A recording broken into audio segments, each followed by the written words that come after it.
Good afternoon, my name is Anastasiya Pogrebняк and I represent Netішinський academic lyceum.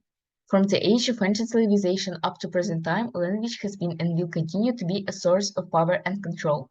That's why I would like to start my presentation with the words of the famous American presidential speechwriter James Humes: "The art of communication is the language of leadership." Thus, the struggle for power is the main theme and moving force in sphere communication. Besides, the genre of politicians make a great effect on the construction of the political address and the choice of language units. However, it is phenomenal that is rarely discussed and is in dire need of investigation. So, the main purpose of our research is to identify a gender aspect in American political discourse. We have set some concrete objectives to obtain the goal of our research: to study the theoretical background of political discourse, to highlight gender communicative behavior of American political leaders, to analyze the most frequently used male and female gender markers in American political speeches, to review lexical means of topics which help men and women to gain the audience attention and render the message, and finally to investigate syntactic and stylistic devices which are aimed at making male and female speech more emphatic, expressive, and persuasive. In the process of research, we try to reveal that rhetoric is the ability to use language effectively. It is the art of persuasion. We prove that a good orator's speech depends on appropriate arguments, logical and progressive arrangement, and effective style. It can be called linguistic management. So when the speech is stylish and rich in content, it motivates and inspires the listeners, and has a long-lasting impact on the audience. Then we focus on the term gender. At the present stage of gender investigation, the scholars emphasize that gender is conditioned not only biologically, I mean being male or female, but also socially, what position the person occupies in sociality and culture. Accordingly, gender as a social culture category is represented in structure of the language consciousness of the individual and is updated in speech in each situation of communication. Moreover, we highlight communicative behavior of American male and female political leaders and make a comparative analysis of their gender roles. In this picture, you can see that male politicians have such roles in their speeches as a fighter for social justice, a patriot, an ordinary person, a family man, and a strong arm. And this slide illustrates that the female politicians has got similar roles of ordinary person and a patriot. Besides, she can be a skillful homemaker, a teacher, a loving mother, a simply beautiful woman. The next parameter analyzed is the topic of political speeches. Men prefer to discuss the relationship with other countries, terrorism, and war conflicts, but women touch the inner affairs and health of the nation. The word finance for men is connected with financial well-being of the state, capital formation by means of investments, but women, on the contrary, more often think about charity and social programs. Thus, women show the balance between career and family values. Here, for men, it is typical the full devotion to the career and work. Then our research deals with the most frequently used male and female gender markers in the American political speeches. The lifestyle of man and woman influences the communication of both genders.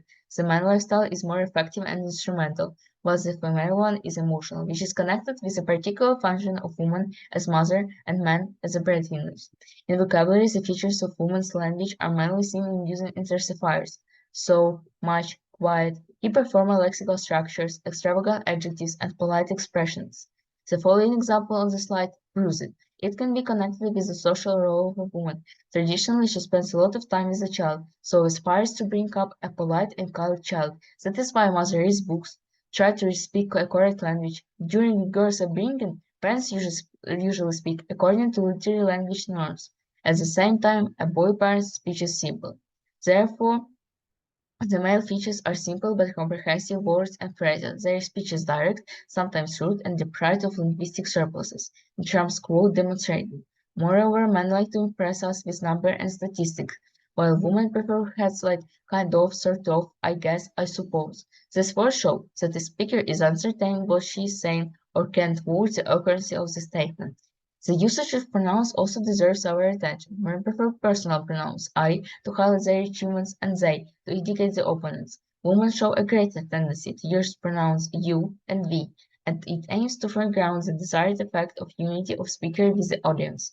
Each politician is regarded to be skilled master of his word, that becomes the evidence of his own personality. Correspondingly, in political speeches, both men and women use items. These units on the slide make their speeches more expressive. Our research also investigates expressive syntactic devices which help American politicians to gain the audience attention and render the message. Men like to use short sentences, reduced and abrupt, characteristic of colloquial English, elements of so-called broken syntax. They are lively, free in norm, and not completed. And his given example, Donald Trump's, proves it. Our country doesn't work. Everybody win except us. We need victories in these countries. Besides, Barack Obama's short sentences often follow the rule of parallelism. Our goal is focus, our cause is just, our coalition is strong.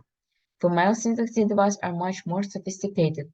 Their sentences are more complicated, and their repetitions are frequently combined with anaphora and episode. Furthermore, female politicians prefer using rhetorical and equation to achieve success in their political debates and discussions. On the ground of given facts, we have come to the following conclusions. Language is a powerful instrument in gaining public support or achieving any political interest. Gender differences are fundamental facts of human life, and it's not surprising to find them in political discourse. Basically, it reflects the fact that men and women are expected to have different roles, hold different types of conversation, and react differently to people. Both men and women use various stylish devices to strengthen their thoughts and arguments or to create an impression of authoritative leaders. It should be mentioned that men make more direct declaration. On the other hand, female speech contains a greater amount of emotionally colored units. Thus, I believe my goal has been fully achieved. However, it is obvious that female politicians more frequently use the discourse strategies which are typical for male politicians than vice versa. We can connect it to the idea that you are not a successful politician if you do not show strength in your speech as well as in your action. And the factor of given influence provokes such mixing in gender characteristics in political discourse can be grounds for further research in this field. We mustn't forget that we are in the world where men and women are on the same platform. Let me close by quoting Angela Brawley, an American businesswoman. The most important factor in determining whether we succeed isn't your gender, it is you. Thank you for your attention.